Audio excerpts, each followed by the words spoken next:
Innal hamdalillah nahmaduhu wa nasta'inuhu wa nastaghfiruh wa na'udzu billahi min syururi anfusina wa min sayyiati a'malina. May yahdihillahu fala mudhillalah wa may yudlil fala hadiyalah. Asyhadu an la ilaha illallah wahdahu la syarikalah wa asyhadu anna Muhammadan abduhu wa rasuluh sallallahu alaihi wa ala alihi wa ashabihi wa man tabi'ahum bi ihsan ila yaumiddin, amma ba'd. Alhamdulillah, pada malam hari ini kita di pertemuan ke-19 dalam membahas Kitabut Tauhid karya Syekhul Islam Muhammad ibn Abdul Wahhab rahimahullahu ta'ala. Kita masuk di bab baru di malam hari ini, yaitu cabang dari bab yang kita ambil di pertemuan yang lalu. Kalau bab yang sebelumnya yang beliau sebutkan adalah terkait dengan sembelihan maja'a fi dzabih li ghairillah. Apa yang datang terkait dengan menyembelih untuk selain Allah. Kalau malam hari ini bukan menyembelih untuk selain Allah, tapi menyembelih di tempat biasa di situ disembelih untuk selain Allah. Sembelihnya untuk Allah, tapi di tempat yang biasa orang menyembelih untuk selain Allah. Kata beliau, bab la yudbahu lillah bimakanin yudbahu fihi li ghairillah. Ini diantara fikih dan keilmuan dari penulis rahimahullah. Sebelumnya itu langsung tidak boleh menyembelih untuk selain Allah. Di sini ini berbicara tentang wasilah pengantar kepada syirik, yaitu kata beliau bab tidak boleh menyembelih karena Allah di tempat yang biasa disembelih padanya untuk selain Allah. Jadi sembelihnya tidak masalah ini. Dia baca bismillah karena Allah. Cuman masalah tempat. Masalah pada tempatnya. Beliau akan bawakan satu ayat dan satu hadis dalam bab ini yang menunjukkan bahwa walaupun itu karena Allah dan untuk Allah, cuman kalau itu tempat biasa orang menyembelih untuk selain Allah, ternyata haram kita lakukan. Iya. Beliau bawakan nanti ada hadis yang lebih jelas. Dan adapun ayat itu sebenarnya bukan terkait dengan penyembelihan, terkait dengan sholat. Cuman karena sholat dan sembelihan itu selalu digandengkan, makanya hukumnya tetap sama. Kata beliau wa qaulullahi ta'ala, dan firman Allah subhanahu wa ta'ala, la takum fihi abada. La masjidun ussisa ala taqwa min awwali yaumin ahaqqu an takuma fihi. Fihi rijalun yuhibbuna an yatatahharu. Wallahu yuhibbul mutahhirin. Ini pendalilan yang sangat indah tentunya dari penulis. Karena sebenarnya bagi kita orang awam, tidak ada sama sekali penyebutan sembelihan. Tapi dalam syariat kita, sebelum saya terjemah ini ayat, supaya kita tidak terlalu kaget, dalil yang disepakati itu ada 3, ada 4.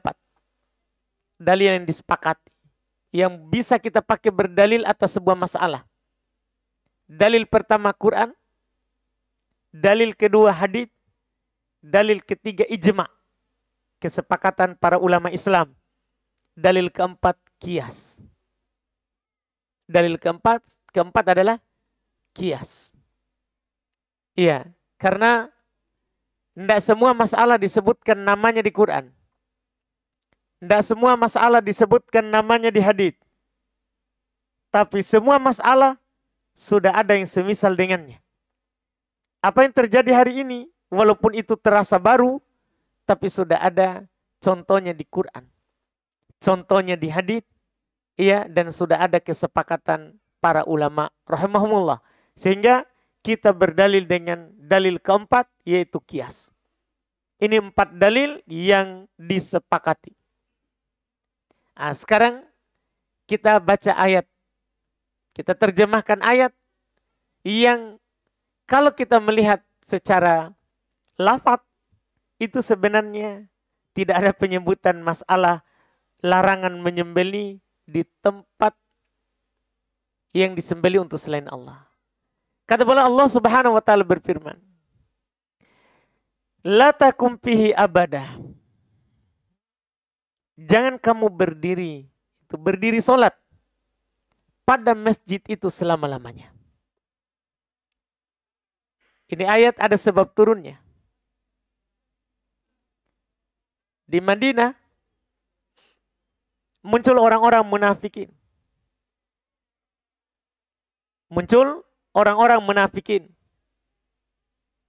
Mereka membangun masjid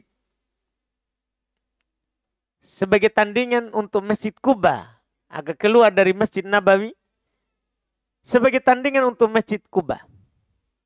Masjid yang Nabi bangun awal datangnya ke Madinah. Di situ yang sholat adalah orang-orang munafikin. Tujuan dari masjid itu adalah untuk berkumpul antara sesama mereka dan menyampaikan kepada orang-orang musyrikin Makkah perkembangan Nabi Muhammad SAW dan para sahabatnya. Itu disebut Masjid Dirar. Itu yang disebut dengan nama Masjid Dirar. Karena memberikan doror terhadap kaum muslimin. Dan Nabi membongkarnya. Setelah Allah larang untuk sholat di dalamnya. Allah turunkan Quran. La takum fihi abada. Jangan kamu berdiri di masjid itu selama-lamanya. Dikenal dengan Masjid Dirar. La masjidun ussisa ala taqwa min awwali yaumin ahaqqu an taqum fi. Sungguh masjid yang dibangun di atas pondasi takwa dari awal kedatanganmu ke Madinah, itu lebih berhak kamu berdiri padanya, yaitu Masjid Quba. Itu Masjid Quba, pendirinya adalah Rasul kita Muhammad sallallahu alaihi wasallam. Nabi biasa setelah jadi masjidnya, biasa berjalan ke sana jalan kaki atau naik kendaraan untuk sholat di dalamnya. Dan Nabi menjelaskan memiliki sholat di Masjid Quba memiliki pahala seperti umroh. Kalau kita sholat di Masjid Quba, maka kita akan mendapatkan pahala seperti 1 kali umroh. Kata Nabi, sholatun fi masjid Quba, sholat di Masjid Quba ka umroh, seperti umroh. Jadi kalau kita ke Madinah, kita sempatkan ke Masjid Quba. Bisa berjalan kaki dan bisa naik kendaraan. Bisa naik kendaraan. Karena sholat di Masjid Quba seperti umroh. Seperti umroh. Dan dia adalah masjid yang dibangun di atas takwa. Awal masjid yang Nabi bangun. Sebelum Masjid Nabawi sekarang itu. Sebelum Masjid Nabawi yang sekarang. Kata Nabi, kata Allah, jangan kamu berdiri di masjid itu, Masjid Dirar, selama-lamanya. Sungguh masjid yang dibangun di atas pondasi takwa di awal hari, lebih berhak kamu berdiri padanya. Fihi rijalun yuhibbuna an yatatahharu.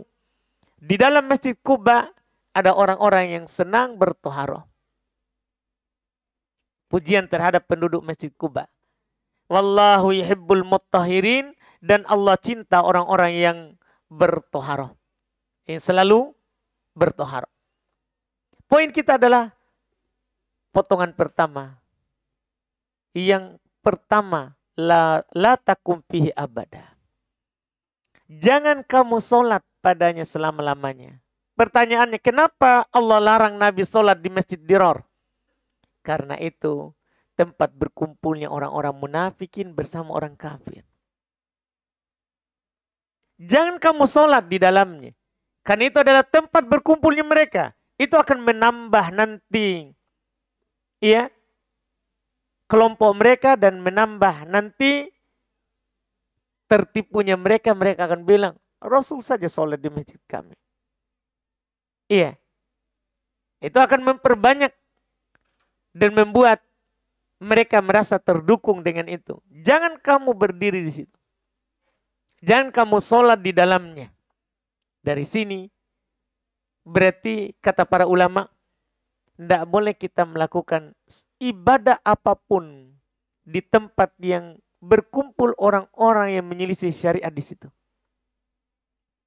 Dari sinilah poinnya. Dikiaskan sholat dengan sembelih. Kalau di situ tempat yang biasa orang musyrikin atau orang-orang menyembah selain Allah menyembelih, tidak boleh kita menyembelih di situ. Kenapa?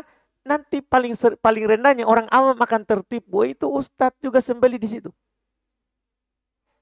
Bahkan para ulama rahimahumullah ta'ala mengatakan tidak boleh sembelih di kuburan walaupun karena Allah dengan nama Allah. Walaupun karena Allah dengan nama Allah. Tidak ada untuk kuburan sama sekali. Tapi tempatnya. Ketika kita menyembelih di kuburan, nanti orang awam akan memandang bahwa oh boleh ternyata menyembelih di kuburan. Karena orang tidak tahu apa yang kita niatkan, apa yang kita baca. Dia hanya melihat bahwa oh boleh menyembelih di kuburan. Boleh menyembelih di pohon. Boleh menyembelih di sungai. Nanti begitu. Ini dikiaskan. Dengan judul bab tadi. Tidak boleh kita menyembelih untuk Allah. Karena Allah. Di tempat yang disembelih padanya untuk selain Allah. Dalilnya Quran ini. Jangan kamu sholat pada Masjid Dirar selama-lamanya.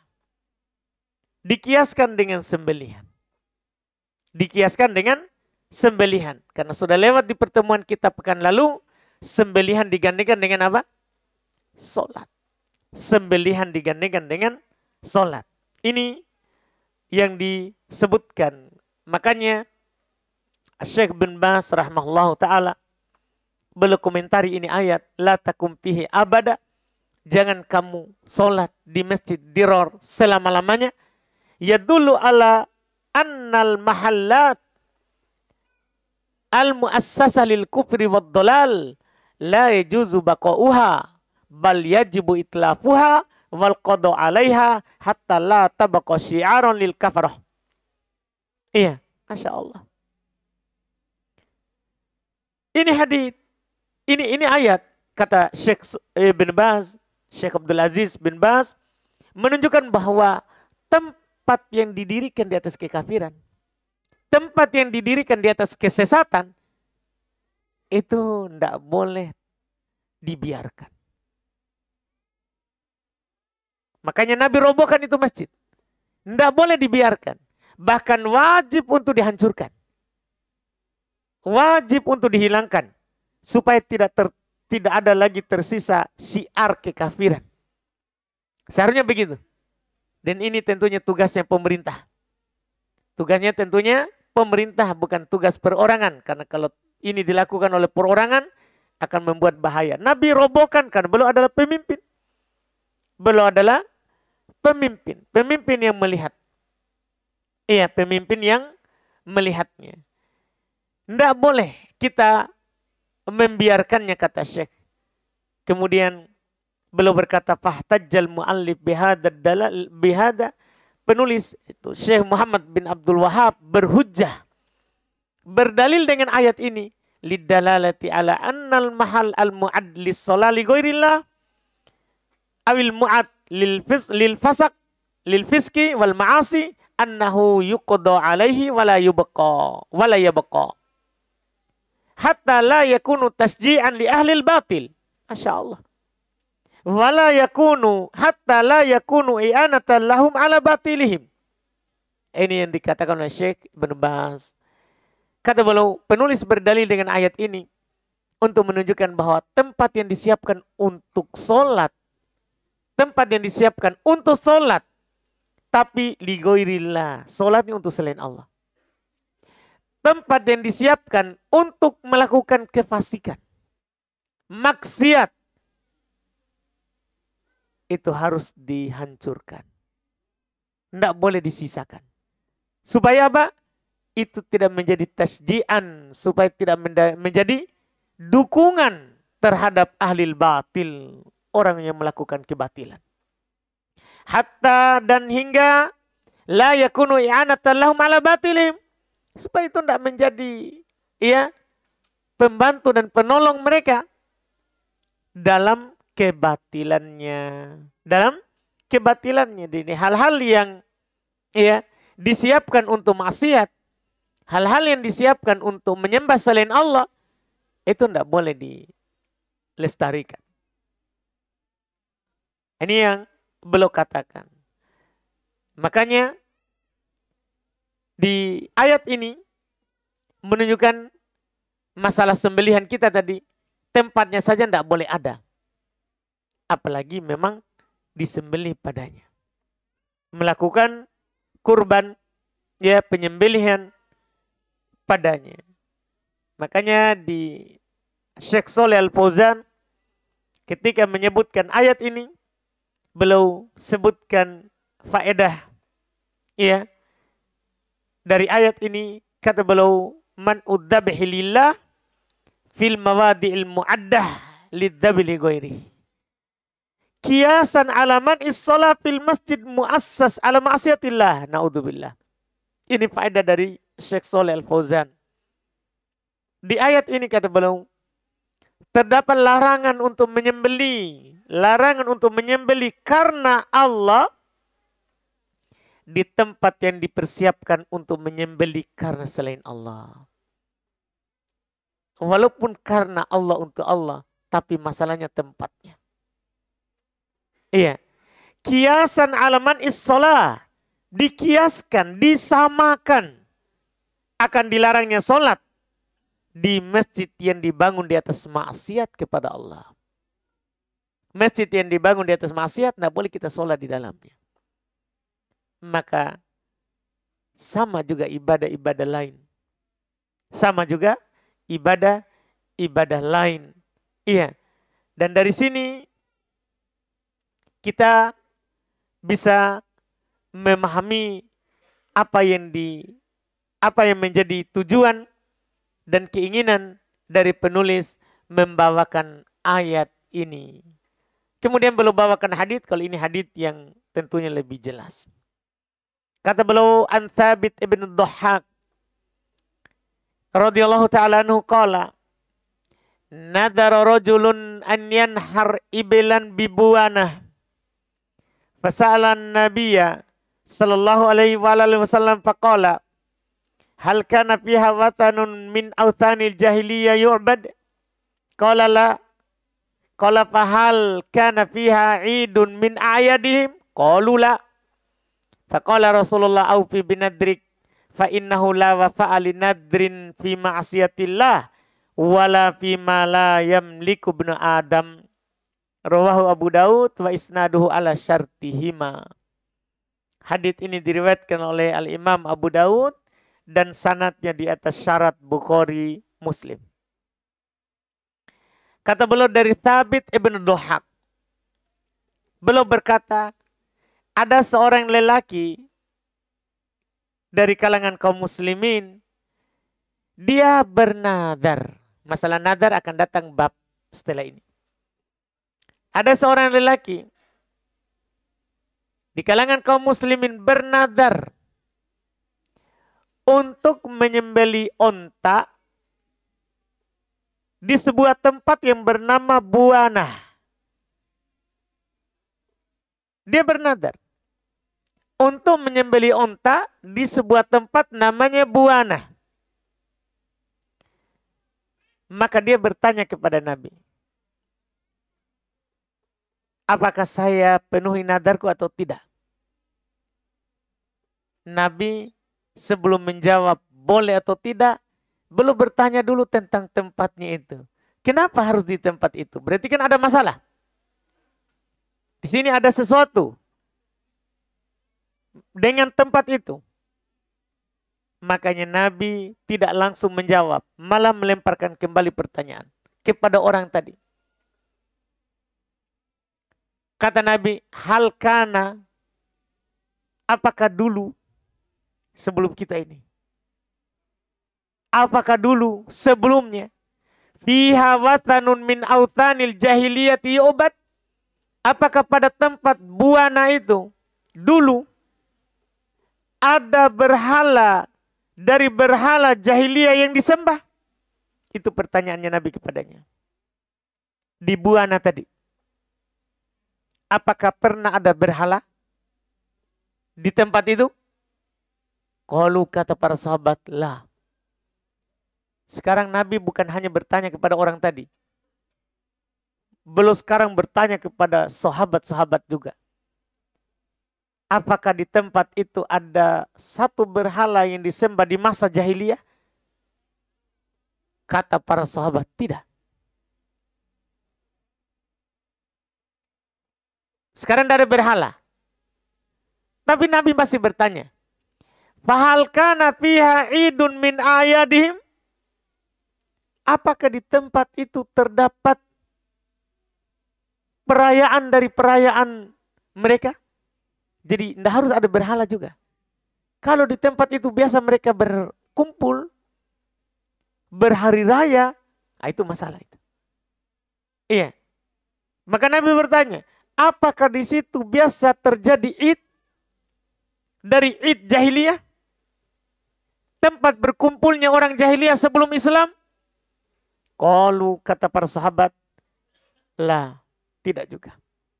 Setelah mendapatkan dua jawaban tadi, kata Nabi kepada orang tadi, aufi binadrik, penuhi nadarmu. Kapan Nabi suruh penuhi nadarnya untuk potong onta? Setelah tempat itu tidak ada berhala, setelah tempat itu bukan tempat berkumpulnya orang jahiliyah dulu. Ini sangat jelas sekali. Ini Nabi bertanya, karena seandainya jawabannya betul di situ dulu ada berhala yang disembah, pasti Nabi akan bilang, jangan kamu penuhi nadarmu.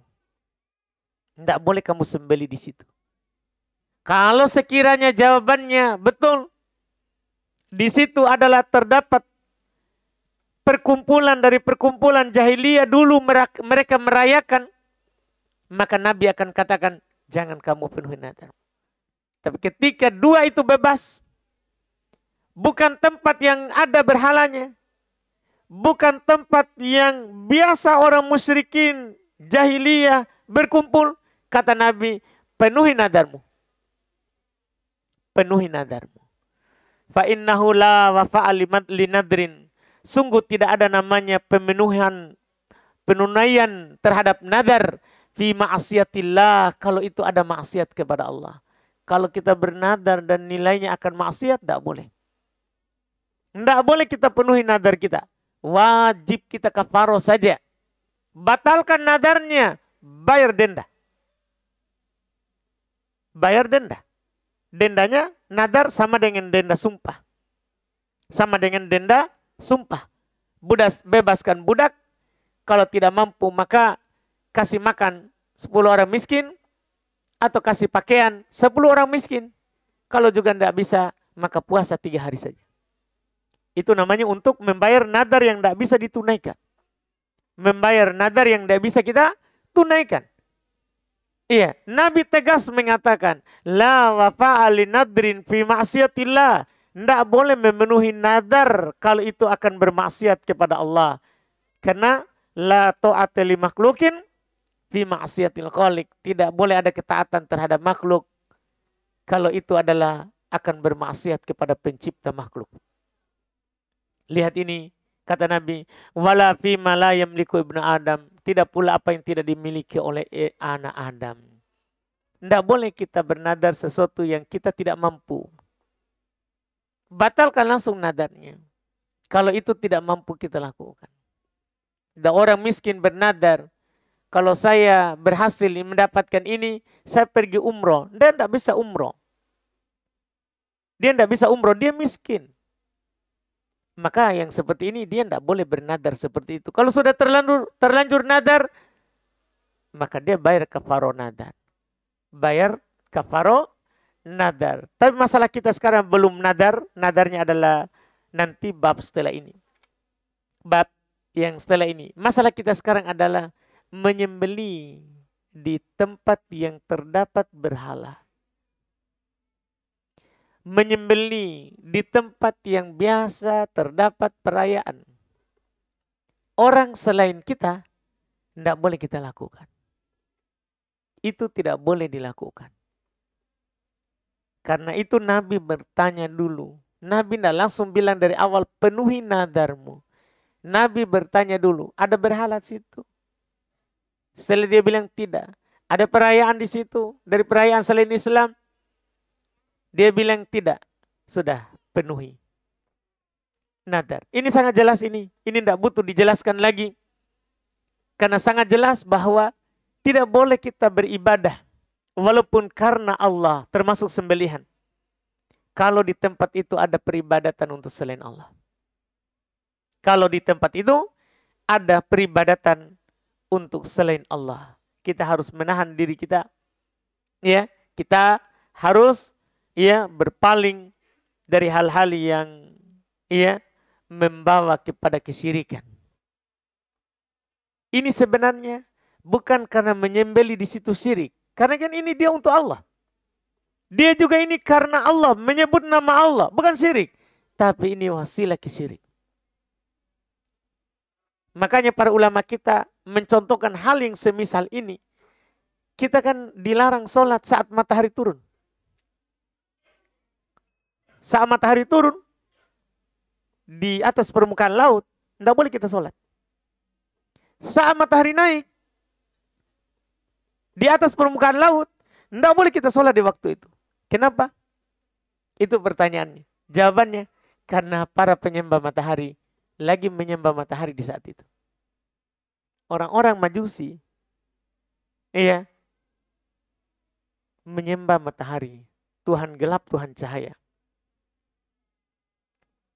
Dia menyembah matahari saat turun, menyembah matahari saat naik. Kita tidak boleh beribadah ke situ. Kenapa? Padahal kita untuk Allah ini. Cuman di situ perbuatan musyrik.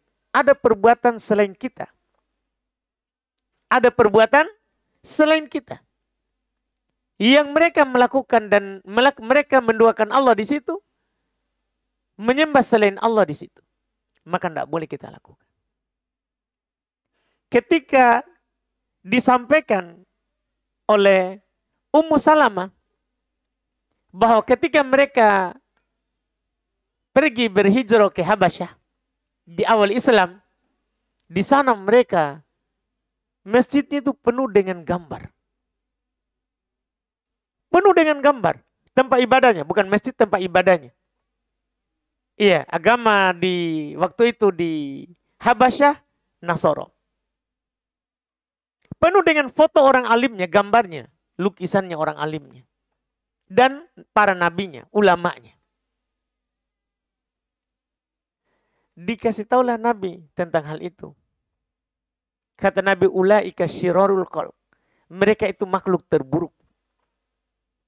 Iya. Kalau meninggal orang soleh di antara mereka, mereka gambar. Bahkan mereka bangun tempat ibadah di situ. Walaupun tujuannya adalah baik. Supaya semangat ibadah seperti itu yang difoto. Tapi masalahnya setelah itu mereka sembah. Maka kata Nabi SAW, ketika menyebutkan dan mendengarkan itu, Nabi katakan, la tattakidu qabri idan. La tattakidu qabri wathanan yu'bad. Jangan kalian menjadikan kuburanku sebagai id, sesuatu yang selalu dikunjungi. Rutin, setiap tahun harus kunjungi kuburan Nabi. Dan jangan jadikan kuburanku sebagai berhala yang disembah. Oleh karena itu selalu kita ulang ucapan Aisyah. Oleh karena itu kuburan Nabi tidak dinampakkan. Kuburan Nabi tidak dinampakkan. Karena kenapa? Ini akan menyerupai perbuatan mereka. Akan menyerupai perbuatan mereka. Makanya kita tidak boleh menggambar para nabi, diharamkan kita. Diharamkan menggambar Nabi Muhammad SAW. Walaupun sifat dan ciri Nabi Muhammad jelas. Dijelas. Nabi dijelaskan dari rambut sampai kaki. Dijelaskan oleh sahabat. Cuman kita diharamkan menggambarnya. Iya. Bahkan Nabi sendiri bersabda, la'anallahul musawwirin. Allah melaknat orang yang menggambar. Nanti di kitab Tauhid ini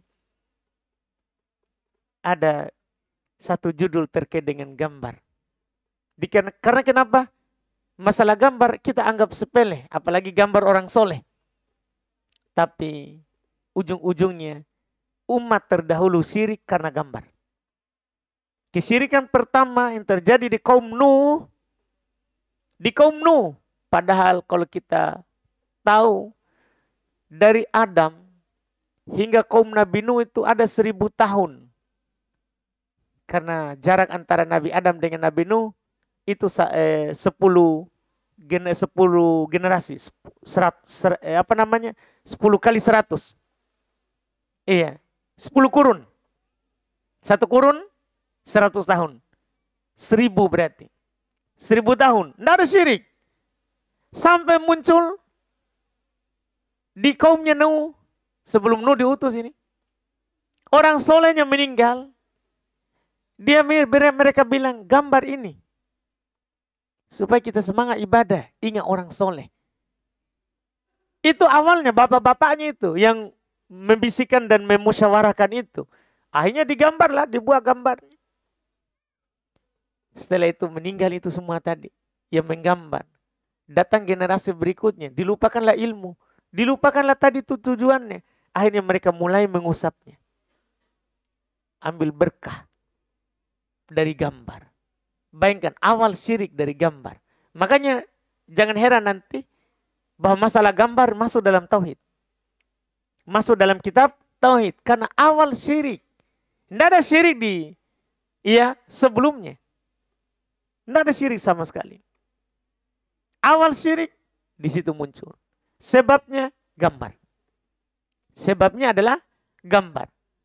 Iya, makanya di syariat kita alhamdulillah sebagaimana mengharamkan maksud, juga mengharamkan wasilah. Syariat kita itu haram menyembelih untuk selain Allah.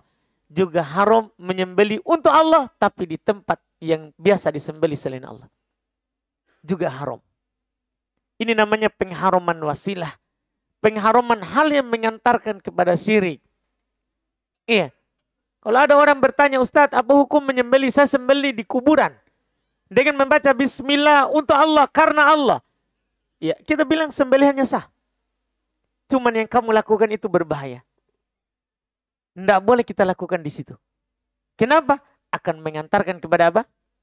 Syirik. Walaupun yang kamu lakukan sekarang bukan syirik. Cuman nanti, kenapa ada khusus di tempat itu? Tidak ada ke tempat lain. Ini bisa mengantarkan kepada apa? Syirik. Bisa mengantarkan kepada syirik. Lihat Nabi tadi di masjid. Masjid Dirar. Salat Nabi pasti karena Allah. Tapi Allah larang di situ. Walaupun karena Allah. Tapi Allah larang nabinya untuk salat di situ. Kenapa? Karena tempatnya dibangun karena untuk selain Allah. Tempatnya, masalah tempatnya. Masalah tempatnya. Demikian pula hadits ini.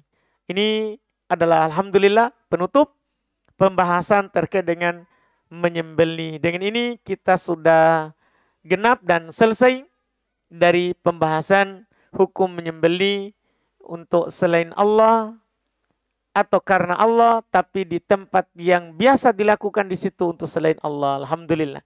Berikutnya adalah tentang nadar. Insya Allah kita ambil di pertemuan akan datang. Insya Allah.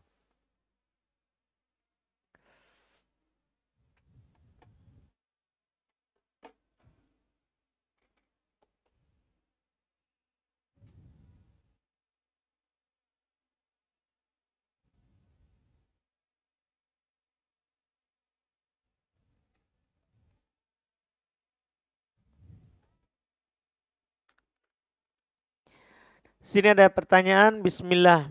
Tolong dijawab ini Ustadz. Saya sangat butuh jawaban, bukan dicurhat. Wah, sudah dikasih tahu memang ya. Dia yang bilang ini. Dia yang bilang. Jadi bukan curhat. Karena satu lembar penuh. Bukan curhat katanya, tapi satu lembar. Tahu, kita lihat apa yang terjadi ini. Kemarin saya belanja di Shopee. Dengan metode pembayaran cek dulu baru bayar. Ketika barangnya sudah sampai, ternyata kainnya tidak sesuai dengan apa yang dibilang Ustaz. Tapi saya tetap bayar. Karena kasihan sama kurir. Dan saya juga lagi buru-buru. Sempat saya mau retur kembali.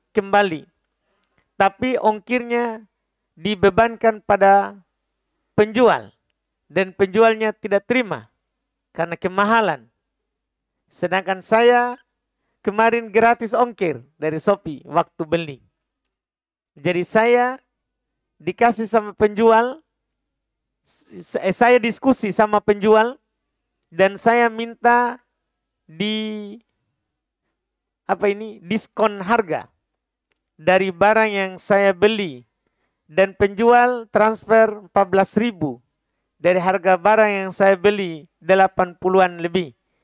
Dikembalikan uang 14.000 karena saya minta diskon. Karena barangnya tidak sesuai. Apakah saya berdosa Ustadz? Apakah saya dolim? Apakah saya harus kembalikan? Banyak sekali. Apakah saya berdosa Ustadz? Apakah saya dolim? Apakah saya harus kembalikan uang yang 14.000 itu? Tapi kalau saya tidak minta diskon, saya yang rugi. Saya yang rugi Ustaz. Karena barangnya tidak sesuai dengan yang dikatakan. Masya Allah. Iya. Pertama, jika terjadi pilihan di akad transaksi, di majelis akad. Terjadi syarat. Boleh bersyarat dalam jual beli. Saya coba dulu 3 hari, boleh. Boleh bersyarat dalam jual beli. Tapi itu terjadi semua hanya di majelis akad. Maksudnya saat kita bertransaksi itu terjadi. Dibolehkan. Dibolehkan. Sampai dulu baru bayar. Kecuali barang riba ya, emas tidak boleh tentunya. Atau seperti ini. Cek dulu barang baru bayar. Boleh. Tidak ada masalah. Yang penting bukan barang riba. Bukan emas yang kita beli. Ya, ini dibolehkan. Itu hukum asal pertama. Supaya kita tidak merasa bahwa akadnya gimana ini. Tidak. Akad ini sudah benar. Tidak mengapa seperti itu. Masalah yang kedua. Barang tidak sesuai.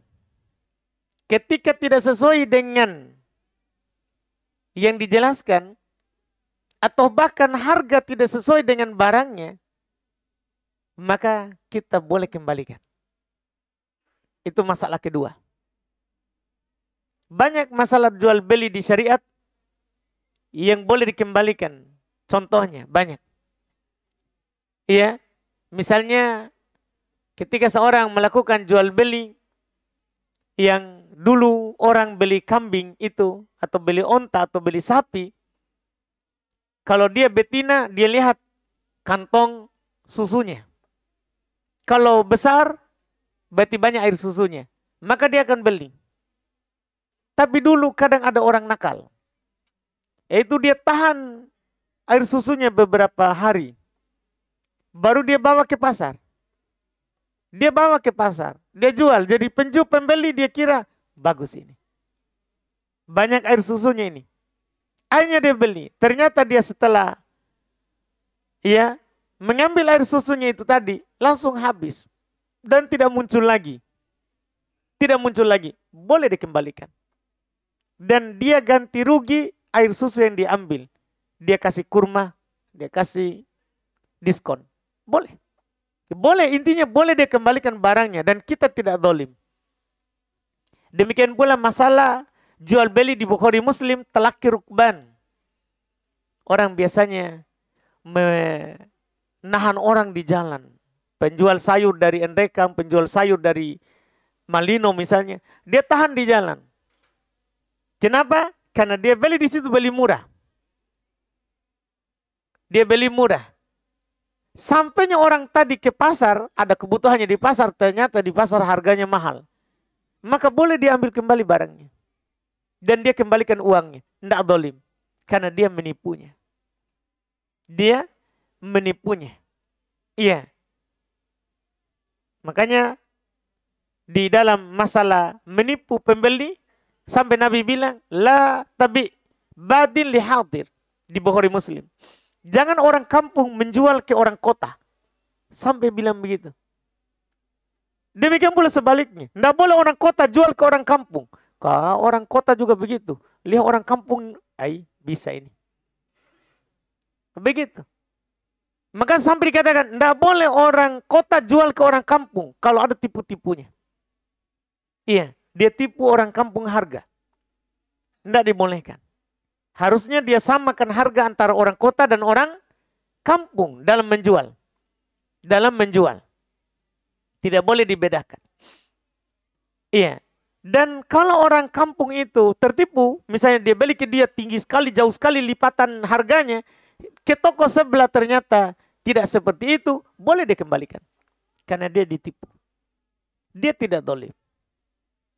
Dia tidak zalim. Jadi kita sebenarnya kalau kita kembalikan tadi karena kita ditipu, kita tidak zalim. Dan kalau tidak zalim berarti tidak dosa. Kalau kita tidak zalim berarti kita tidak dosa. Kemudian setelah itu boleh kita berdamai. Seperti ini penanya.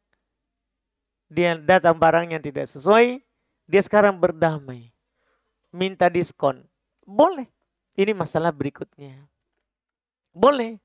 Ketika kita dilarang jual beli yang goben, yang ditutupi aib dan cacatnya. Dia bilang ini barang bagus, mulus, tidak ada cacatnya.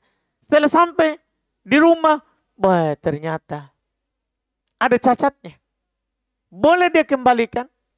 Dia kembalikan uangnya, dikembalikan barangnya. Dan boleh dia berdamai. Berdamai adalah minta potongan harga dari cacat yang ada.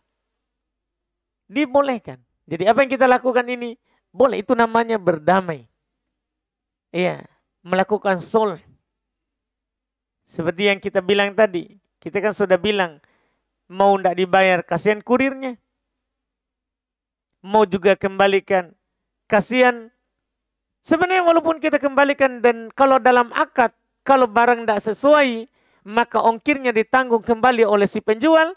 Kalau sudah akad, harus dilakukan itu. Kita tidak zalim. Kita tidak zalim juga. Cuman kalau kita berdamai, alhamdulillah, tidak ada masalah itu. Tidak ada masalahnya juga tadi. Intinya, sini apakah saya berdosa? Tidak. Apakah saya zalim? Tidak. Apakah saya harus kembalikan uang yang 14.000 itu? Ya kalau sudah kita berdamai dengan si penjualnya, tidak harus kita kembalikan. Tidak harus kita kembalikan. Itu sebagai penghibur hati. Karena kita bersedih barangnya tidak sesuai. Ya 14.000 lumayan. Penghibur hati namanya. Itu dibolehkan. Tidak perlu kita kembalikan. Wallahualam.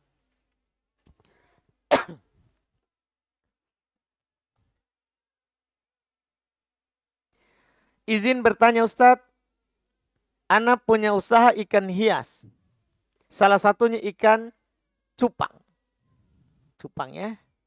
Apakah ana berdosa jika anak-anak mengadu ikan cupang sampai mati setelah membeli di tempat ana? Dan apa hukum jual beli makhluk hidup terkhusus ikan hias? Jazakallahu khairan. Ikan itu kan halal dimakan semuanya, halal dijual. Kalau halal barang dimakan, halal diperjualbelikan. Itu kaidah dalam melakukan jual beli. Kapan haram kita makan, haram kita jual beli. Tidak boleh kita jual hal-hal yang diharamkan untuk kita makan. Untuk muslim. Untuk muslim. Iya. Dan tidak boleh kita jual bahkan barang yang haram kita pakai kepada yang haram juga seperti kita. Tapi kalau kepada yang halal, boleh. Misalnya sutra. Haram untuk laki-laki. Yang kalau untuk laki-laki, tidak boleh kita jual. Tapi kalau dia beli untuk perempuan, halal. Walaupun yang membeli siapa? Laki-laki. Iya, emas sama juga. Haram untuk laki-laki. Jadi kalau dipakai laki-laki, haram. Iya, tapi kalau yang beli laki-laki tapi untuk perempuan, halal atau haram? Halal, begitu maksudnya. Jadi ikan, seluruh ikan apapun itu. Iya, semua hewan laut halal. Sehingga dijual halal. Semua hewan laut, anjing laut halal, babi laut halal, putri duyung, putri laut ya, halal. Semua halal, yang penting hewan laut. Yang penting hewan laut. Ketika halal dimakan, halal dijual belikan. Kemudian itu hukum asal. Kemudian setelah itu bisa saja haram kalau pemanfaatnya adalah di hal yang diharamkan. Di hal yang diharamkan. Ikan cupang ini memang untuk diadu saja atau gimana? Atau ada keindahannya? Ikan hias ya. Cuma kadang anak-anak nakal ya.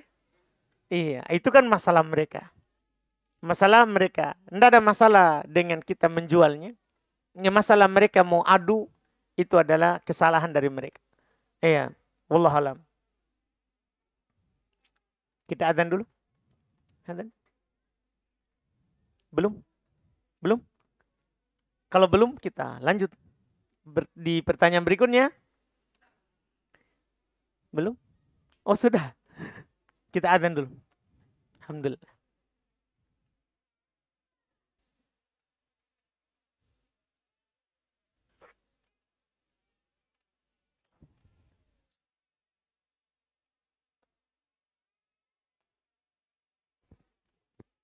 Baik, kita lanjut sini. Ada pertanyaan berikutnya. Ustadz,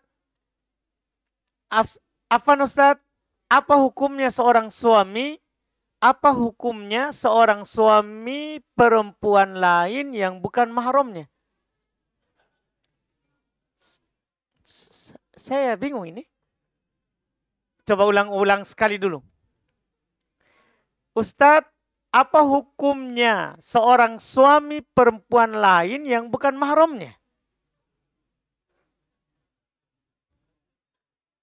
Apa hukumnya seorang suami perempuan lain yang bukan mahramnya? Diapain ini maksudnya? Hukum diapain? Gimana? Siapa punya? Siapa punya? Nggak apa-apa sih kita mengaku ini ya.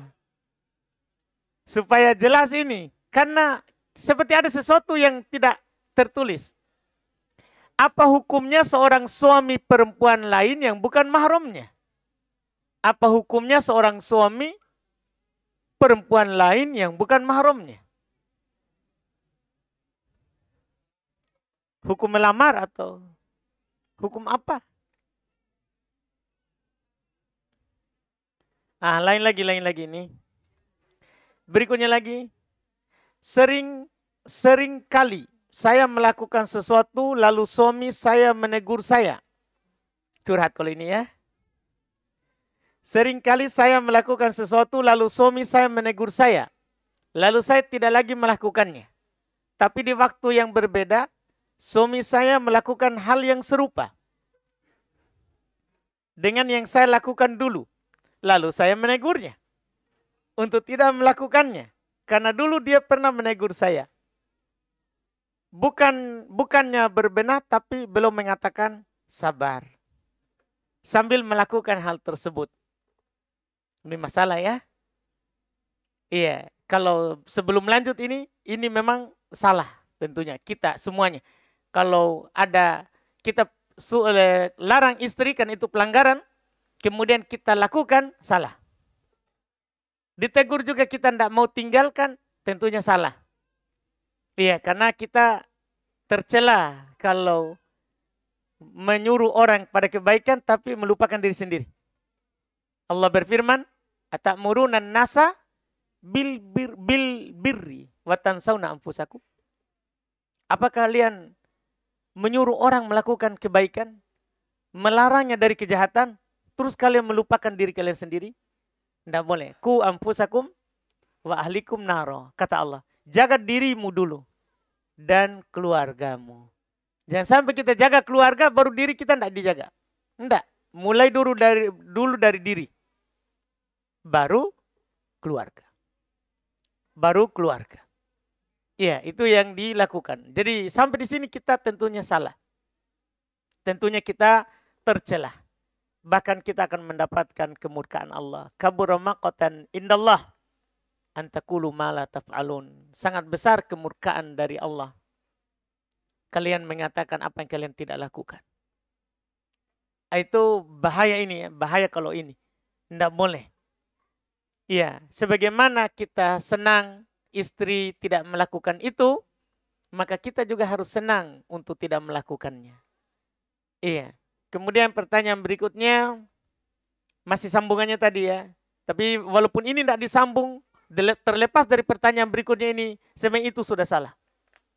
Sebenarnya itu sudah salah. Sama juga dengan istri. Kalau dia tidak suka kita melakukan itu, kita juga tidak suka dia melakukan.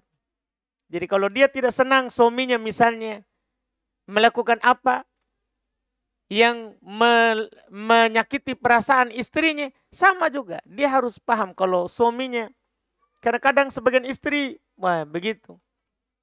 Kalau masalahnya suami, wah dia statuskan, dia cari poster yang membuat, dia cari poster, baru dia status, baru harus dilihat oleh suaminya.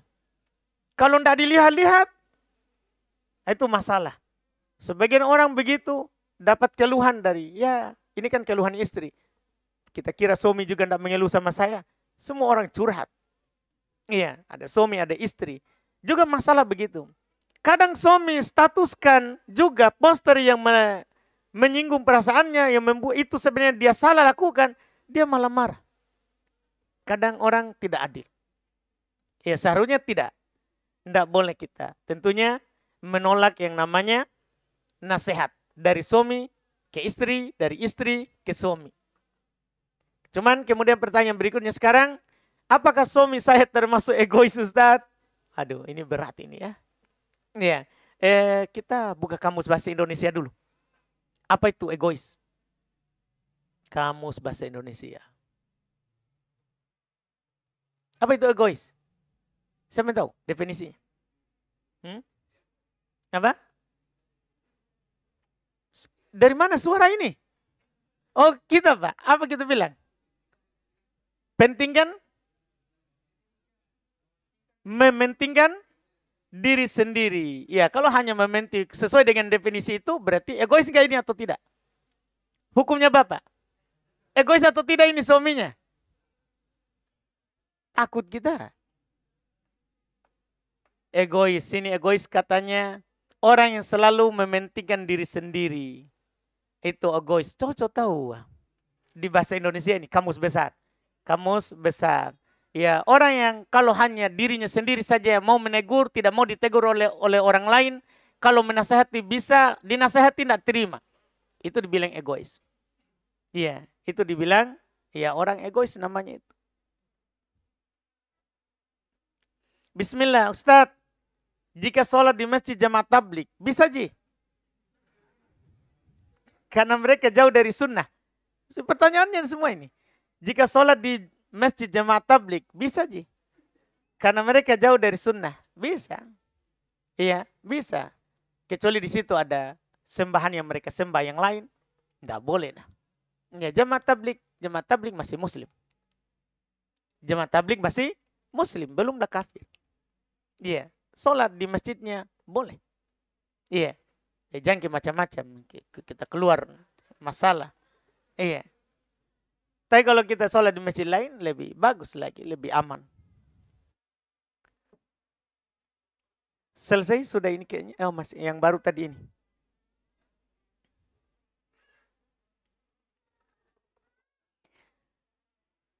apa yang sebaiknya dilakukan pada buku-buku yang kita miliki sebelum hijrah, yang isinya banyak gambar-gambar ilmu, gambar-gambar dan ilmu yang tidak sejalan dengan sunnah, dengan syariat Islam. Kita bakar. Kita membakarnya. Iya, kita membakarnya. Iya.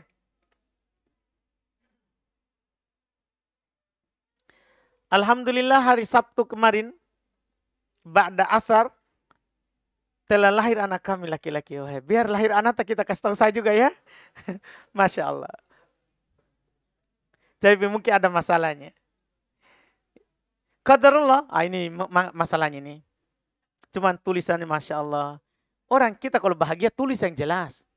Ini kita lagi bahagia anak atau kita lagi sedih ini. Tulisan tak Masya Allah, Alhamdulillah.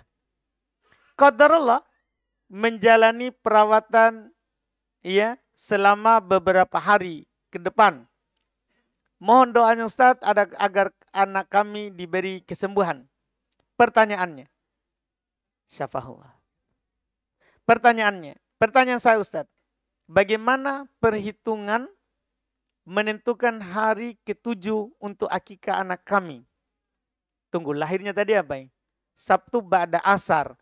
Berarti kalau ba'da asar sebelum terbenamnya matahari, karena hari dalam Islam dihitungnya dari terbenam. Hitungnya dari terbenam. Itu awal hari besok. Jadi awal hari besok itu kalau matahari sekarang terbenam. Jadi misalnya tadi terbenam matahari di maghrib tadi. Ini hari apa ini? Kamis lah.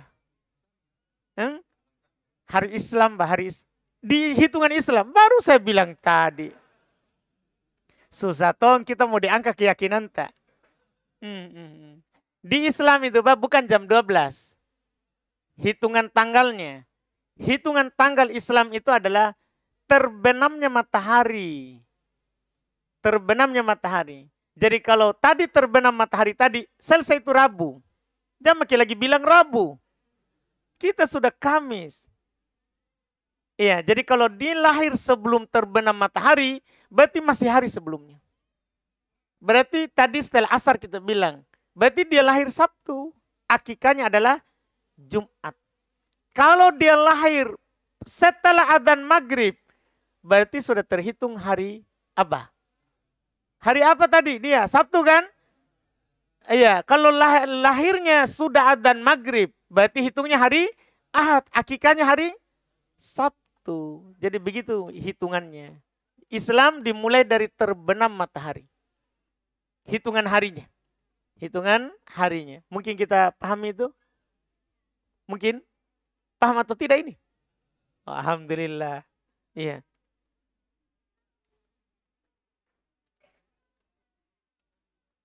Selesai ini, Alhamdulillah. Kita cukupkan, mudah-mudahan bermanfaat. Kita lanjut lagi di pertemuan akan datang insyaAllah dengan pembahasan bab yang baru lagi. Subhanakallahumma hamdik. Asyhadu an la ilaha illa anta astaghfiruka wa atubu ilaik. Assalamualaikum warahmatullahi wabarakatuh.